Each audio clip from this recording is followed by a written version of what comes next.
আজ বানিয়েছি soybean cutlet. Soybean cutlet আপনারা তো অনেক খেয়েছেন, কিন্তু একদম রেস্টুরেন্টের মতন কাটলেট আজ আমি বাড়িতেই বানিয়ে দেখাবো। তার জন্য আমি এখানে একটা বড় সাইজের আলু নিয়ে নিয়েছি, আর এখানে নিয়েছি সেদ্ধ করা সয়াবিন। আর সয়াবিনের জলটাকে একদম চিপে ফেলে দিয়েছি। জল থাকলে কিন্তু সয়াবিন কাটলেটগুলো বানানো যাবে না, তাই খেয়াল রাখতে হবে যে জলটা যেন সম্পূর্ণ বের হয়ে যায়। এদিকে আলুটাও দেখুন আমি একদম বড় বড় পিস করে কেটে নিয়েছি। এরপর আলুটাকে আমি সেদ্ধ করে নেব। এখানে আমি একটা ট্রিক দিয়ে থাকি যে সয়াবিনের মধ্যে যেন একটুও জল না থাকে, এইটা কিন্তু ভালো করে খেয়াল রাখবেন।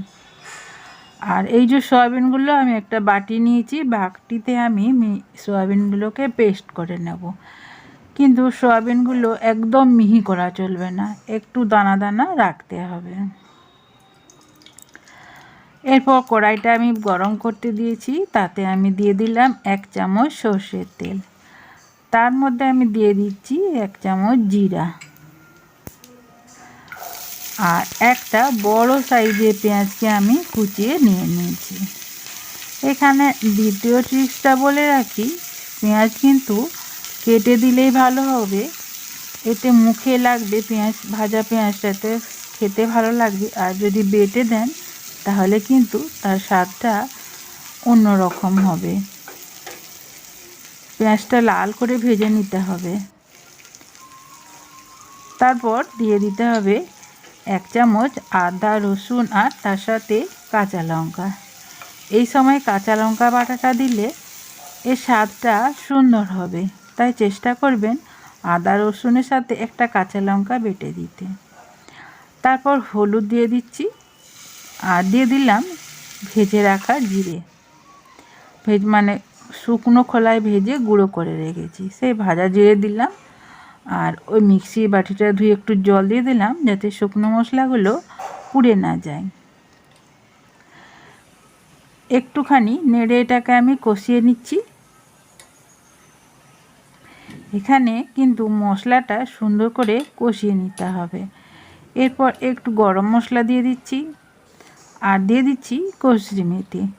এই কসুরি মেথিটা কিন্তু একদম মিক্স করা চলবে না, কসুরি মেথিটা দিতেই হবে, তবে সয়াবিনের যে একটা অন্যরকম স্বাদ বা গন্ধ সেটা চলে যাবে, দিয়ে এটা একটু সুন্দর স্বাদ হবে, মানে পুরো মাংসের মতন খেতে লাগবে।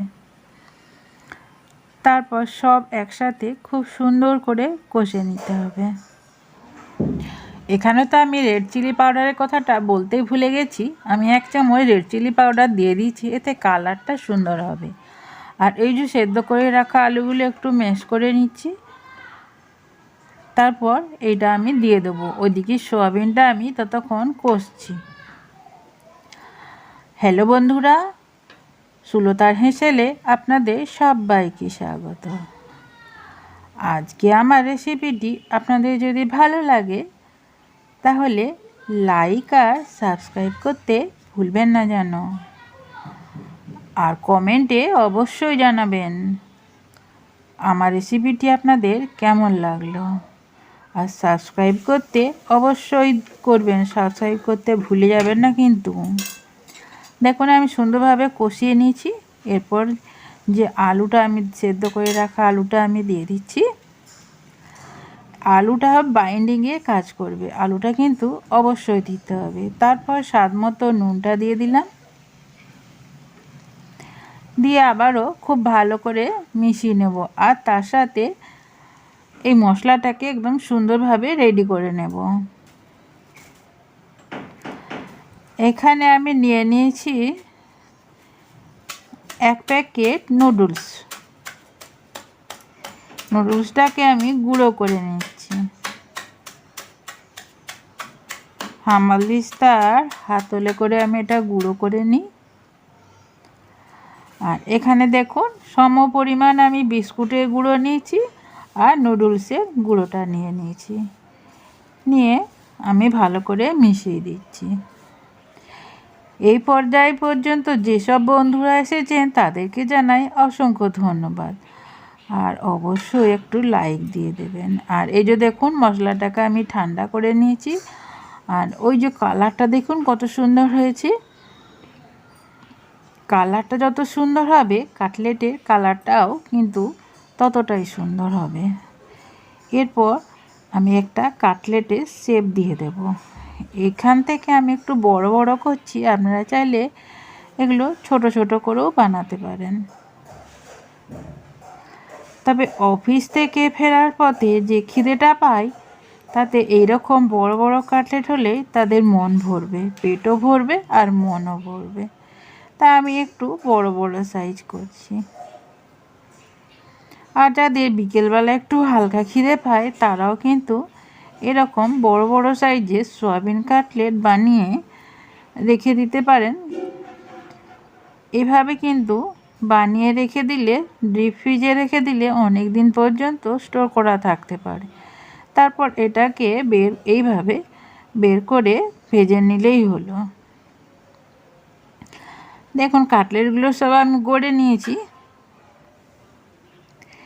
এরপর এখানে আমি একটা বাটিতে কিছুটা ময়দাকে গুলে নিয়েছি।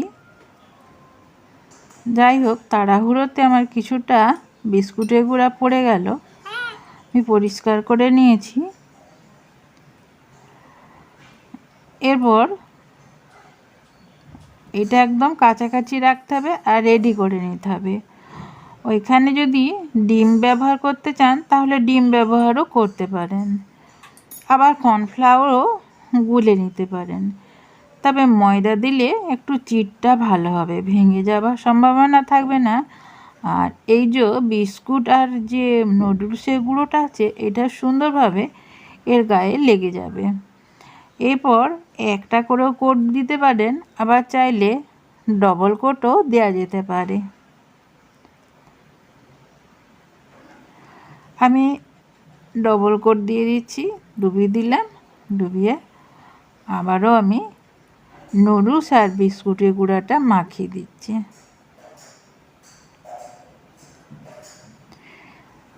ময়দার বদলে ওই যে বললাম ডিমটাও আপনারা ব্যবহার করতে পারেন, ওতেও কিন্তু ভালোই হয় খেতে। তবে আমার বেশি পছন্দ হয় ওই কর্নফ্লাওয়ার বা ময়দার গোলাটা। দেখুন আমি সবগুলো তৈরি করে নিয়েছি। এরপর আমি কড়াইতে তেল গরম করতে দিয়েছি। তেলটাকে কিন্তু খুব ভালো করে গরম করে নিতে হবে, না হলে কাটলেটগুলো তেল ধরে নিতে পারে।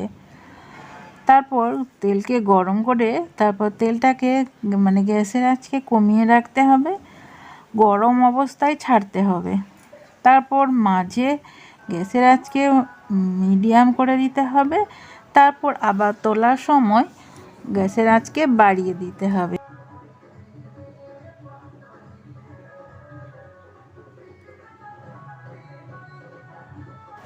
চারখানা কাটলেট আপনাদের দেখাচ্ছি, বাকি দুখানা খাওয়া হয়ে গেছে। আর এই যে দেখুন সুন্দর করে আমি সব ভেজে নিয়েছি। আর আমার কাটলেটের রেসিপিটি আপনাদের যদি ভালো লাগে অবশ্যই আমার চ্যানেলটিকে সাবস্ক্রাইব করে দেবেন।